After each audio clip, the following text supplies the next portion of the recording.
안녕하세요. 동물병원 사용설명서의 와베슈입니다. 오늘은 강아지, 고양이들의 특히 여름철에 다발하는 질병이죠. 귀병에 대해서 설명해 드리도록 할게요. 귀병은 안 걸려본 아이는 있어도 한 번만 걸려본 아이는 없다 라고 할 정도로 한 번 발병하게 되면 자꾸 재발하게 되는 경향이 있어요.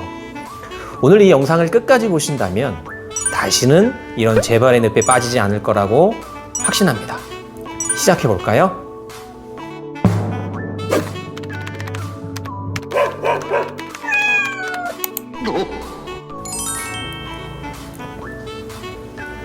귀병은 크게 감염성과 비감염성으로 나눌 수 있는데요.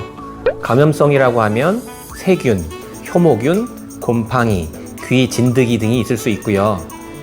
비감염성이라고 하면 대표적으로 알러지성이 있습니다. 기본적으로 기온이 높아지고 습도가 높아지는 여름이 되면 세균이나 곰팡이 같은 것들은 번식하기가 더 쉬워지죠. 마찬가지로 여름철이 되면서 바깥 활동도 늘어나게 되고 접할 수 있는 것들도 많아지게 되면서 음식이나 환경 요인에 대한 알러지가 더 많아지게 되는 것입니다. 그럼 이 중에서 어떤 경우가 가장 많을까요? 제가 모 제약회사와 함께 3년가량 귀병 환자들을 추적하고 모니터링 한 적이 있어요. 저희 병원에 내원한 귀병 환자들의 원인을 분석하고 치료 경과를 쭉 확인하는 것이었는데요. 결과는 알러지성 웨이도염이 1등이었어요. 실제로 귀병으로 내원해서 검사를 해본 아이들 중에는 세균성과 말라세치아성 웨이도염이 많았는데요. 이는 알러지에 의해서 아이들이 많이 긁고 털고 해서 2차적으로 감염된 경우가 대부분이라는 거예요. 귀병의 예방과 치료에 있어서 가장 중요한 한 가지를 뽑으라면 저는 4칼라를 뽑겠습니다. 대부분의 아이들이 갑자기 귀병에 걸리는 것이 아니라 간지러워 슬슬 털기 시작하고 긁기 시작하면서 감염이 이루어지기 시작하는데요. 뭔가 좀 이상하다 할 때는 바로 4칼라를 먼저 채워주는 겁니다. 그리고 나서 조기에 진료를 받는 게 중요해요. 2차 감염이 이루어지기 전에 단순히 알러지성으로 생긴 웨이염은 아주 쉽게 치료가 가능하거든요.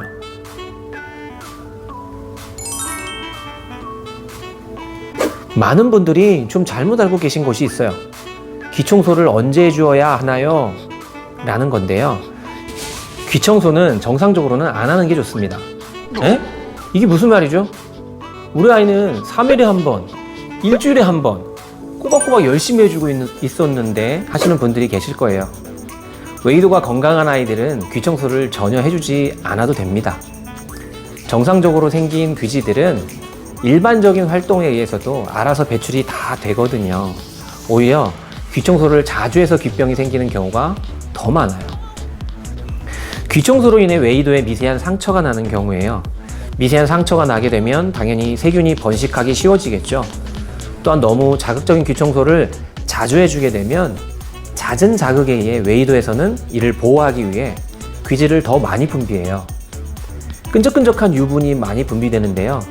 마치 얼굴에 기름기가 많은 분들이 이를 해소하기 위해서 너무 자주 비누로 세수를 하면 유분이 더 많이 생기는 것과 비슷한 원리예요. 웨이도 내에 유분이 많아지게 되면 효모균, 즉 말라세치아 같은 것들이 번식하기 아주 좋은 환경이 되는 것이죠. 귀털을 주기적으로 뽑아주는 것도 잘못된 것입니다. 귀 안에 귀털이 많으면 귀지 배출이 잘 안 되고 귀병이 잘 걸릴 거다 라고 생각하는 건데요. 귀병이 걸리지 않은 건강한 귀의 아이들에게서는 귀털을 뽑아주지 않아도 됩니다. 오히려 귀털을 뽑고 나서의 자극으로 인해 아이들이 긁고 털고 하면서 귀병이 시작되는 경우도 흔하니까요.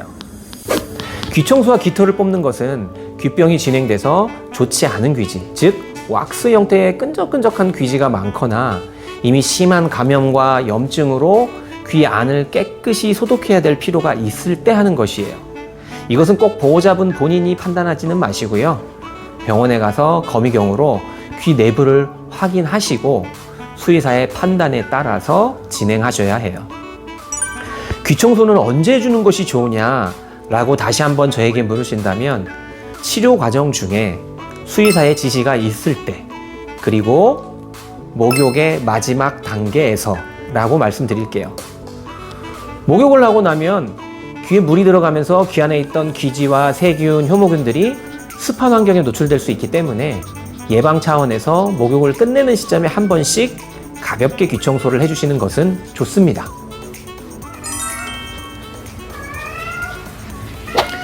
먼저 귀 표면은 자주 확인하고 지저분할 때는 닦아주셔도 됩니다. 귀 표면을 닦을 때는 이런 탈지면이나 화장솜 등을 이용해서 귀 세정제를 적셔주시고 이렇게 손으로 닿는 곳까지만 부드럽게 닦아줍니다. 귀 표면의 굴곡 사이사이에 먼지나 이물질이 있을 때는 면봉을 이용해서 조심스럽게 닦아주셔도 돼요. 면봉을 절대 귀 안으로 넣지는 마시고요. 귀 내부를 닦아줄 때는 한 손으로 귀와 머리를 이렇게 함께 잡고 다른 손으로 귀 세정제를 충분히 넣어줍니다. 안에서부터 차서 올라오는 게 보일 때까지요. 그리고 나서 엄지와 검지를 이용해서 말랑말랑한 이 연골 부위를 살살 마사지를 해줍니다. 귀 속에 있는 세정제가 안에서 오르락 내리락 하면서 귀지들을 녹이도록 해주시고 이렇게 위로 거품이 보인다면 잘하고 계신 거예요. 솜을 귀 안에 넣고 충분히 흡수시켜 줍니다. 이렇게 깨끗한 상태라면 그만 하셔도 되고요. 검거나 갈색의 탁한 용액이 묻어나오면 깨끗해질 때까지 몇 차례 반복하시면 돼요. 귀지가 너무 많이 나오거나 몇 차례 귀 세정을 했는데도 깨끗해지지 않는다면 병원으로 데리고 가셔야겠죠. 여름이 되면 귀병 환자들이 병원에 우르르 몰려들곤 해요. 원인이 알러지이든 감염이든 조기에 진단하고 빨리 치료를 하면 빠르게 회복되는 것이고요.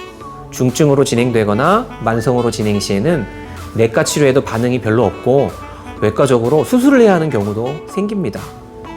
목욕이나 물놀이 후에는 귀 주변 털을 잘 말려주시고 알러지가 생기지 않도록 음식이나 환경 물질 등을 조심해 주세요.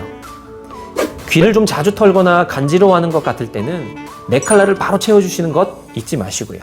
다음에는 만성웨이염으로 고생하는 아이들을 위해 만성웨이염 시의 관리 방법과 수술법 등에 관해서도 알려드리도록 하겠습니다. 오늘 내용이 유익하셨다면 구독, 좋아요, 알람 설정까지 부탁드립니다. 궁금한 점이나 다른 의견은 댓글로 남겨주시면 최대한 답변해 드릴게요. 이상 동물병원 사용 설명서의 와베이슈였습니다. 감사합니다. 바이바이.